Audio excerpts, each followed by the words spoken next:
আজকে ঠাকুরমশাই আসতে পারেনি, তো আমি দধিকর্মার নিয়মটা আমি সেরে নিচ্ছি। তো ঠাকুরমশাইয়ের কাছ থেকে জেনে নিয়েছিলাম যে যদি না সম্ভব হয় ঠাকুরমশাইয়ের দ্বারা, তাহলে নিজেরাও করা যায়। আর অনেকে আছে বাড়িতে ঠাকুরমশাই ছাড়াও সরস্বতী পুজো করে, তো সেক্ষেত্রে নিজেরাই দধিকর্মা করে নেয়। তো আমিও, ঠাকুরমশাই আজকে আসতে পারবে না, তার বিয়ের ডেট আছে আজকে, তাই জন্য আজকে আমি নিজেই সরস্বতী ঠাকুরের দধিকর্মাটা সেরে নিচ্ছি।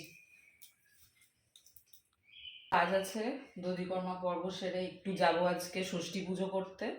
বাঙাল বাড়ির মেয়ে, আর আমার বিয়ে হয়েছে ঘটি বাড়িতে, তো আজকের দিনে আমাদেরকে মানে কোনো রান্না বান্না করতে পারবো না। আর আজকে সমস্ত বাসি খাবার খেতে হবে আর গোটা সিদ্ধ খেতে হবে। তো গোটা সিদ্ধটা আমি করি না, গোটা সিদ্ধ আমার শ্বশুরবাড়িতে শাশুড়ি আর যা করে। আর আমি এখানে আজকে কোনো রান্নাবান্না করা হয়নি, তো বাসিটাই খাওয়া হবে আজকে। আর যাবো মন্দিরে একটু ষষ্ঠী পুজো করে নিতে।